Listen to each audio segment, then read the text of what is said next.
حضرت حذیفہ رضی اللہ تعالیٰ عنہ کا جاسوسی کے لیے جانا۔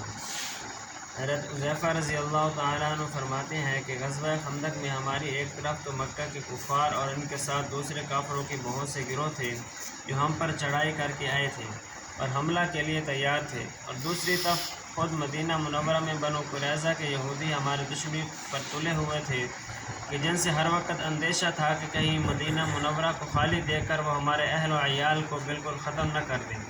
ہم لوگ مدینہ منورہ سے باہر لڑائی کے سلسلے میں پڑے ہوئے تھے۔ منافقوں کی جماعت گھر کے خالی اور تنہا ہونے کا بہانہ کر کے اجازت لے کر اپنے گھروں کو واپس جا رہی تھی۔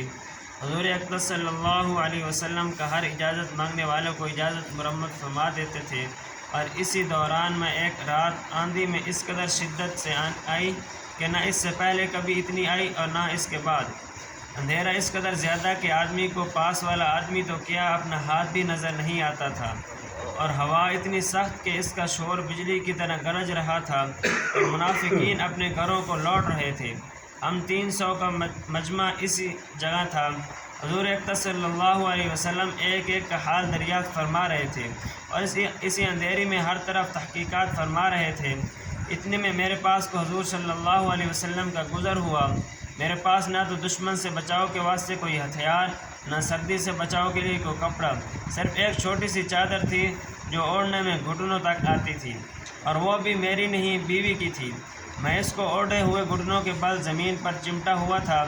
حضور صلی اللہ علیہ وسلم نے دریافت فرمایا کون ہے؟ میں نے عرض کیا کہ حذیفہ، مگر مجھ سے سردی کے مارے اٹھا بھی نہ گیا اور شرم کے مارے زمین سے چمٹ گیا۔ حضور صلی اللہ علیہ وسلم نے ارشاد فرمایا کہ اٹھ کھڑا ہو اور دشمنوں کے چھتے میں جا کر ان کی خبر لا کہ کیا ہو رہا ہے۔ میں اس وقت گھبراہٹ، خوف اور سردی کی وجہ سے سب سے زیادہ خستہ حال تھا، مگر تعمیل ارشاد میں اٹھ کر فوراً چل دیا۔ جب میں جانے لگا تو حضور صلی اللہ علیہ وسلم نے دعا دی، اللہم احفظہ من بین یدیہ ومن خلفہ وعن یمینہ وعن شمالہ ومن فوقہ ومن تحتہ۔ یا اللہ، آپ اس کی حفاظت فرمائیں سامنے سے اور پیچھے سے، دائیں سے، بائیں سے، اوپر سے اور نیچے سے۔ حذیفہ رضی اللہ تعالیٰ عنہ کہتے ہیں کہ حضور اقدس صلی اللہ علیہ وسلم کے یہ ارشاد فرمانا تھا کہ گویا مجھ سے خوف اور سردی بالکل ہی جاتی رہی، اور ہر قدم پر یہ معلوم ہوتا تھا کہ گویا گرمی میں چل رہا ہوں۔ حضور صلی اللہ علیہ وسلم نے چلتے وقت یہ بھی ارشاد فرمایا تھا کہ کوئی حرکت نہ کر کے آئیو، چپ چاپ دیکھ کر آ جاؤ کہ کیا ہو رہا ہے۔ میں وہاں پہنچا تو دیکھا کہ آگ جل رہی ہے اور لوگ سیکھ رہے ہیں۔ ایک شخص آگ پر ہاتھ سینکتا ہے اور پھونک پر مار لیتا ہے، اور ہر طرف سے واپس چل دو کی آوازیں آ رہی ہیں۔ ہر شخص اپنے قبیلہ والوں کو آواز دے کر کہتا ہے کہ واپس چلو، اور ہوا کی تیزی کی وجہ سے چاروں طرف سے پتھر ان کے خیموں پر برس رہے تھے۔ خیموں کی رسیاں ٹوٹتی جا رہی تھیں اور گھوڑے وغیرہ جانور ہلاک ہو رہے تھے۔ ابو سفیان جو ساری جماعتوں کا اس وقت گویا سردار بن رہا تھا، آگ پر ہاتھ سینک رہا تھا۔ میرے دل میں آیا کہ موقع اچھا ہے، اس کو نپٹاتا چلوں۔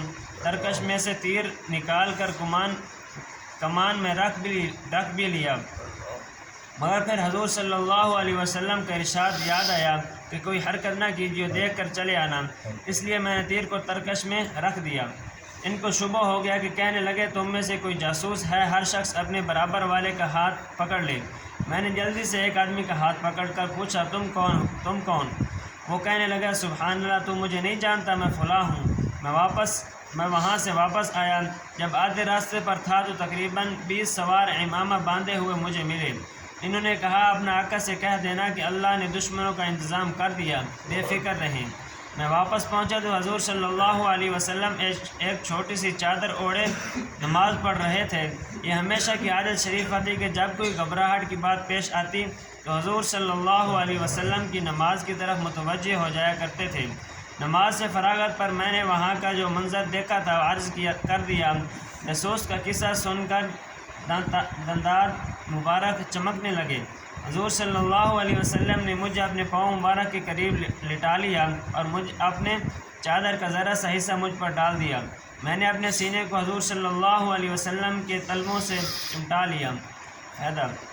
انہی حضرات کا یہ حصہ تھا کہ ان کو زیبا تھا، اس قدر سختیوں اور مشقتوں کی حالت میں بھی تعمیل ارشاد تن من جان مال سے سب سے زیادہ عزیز تھی۔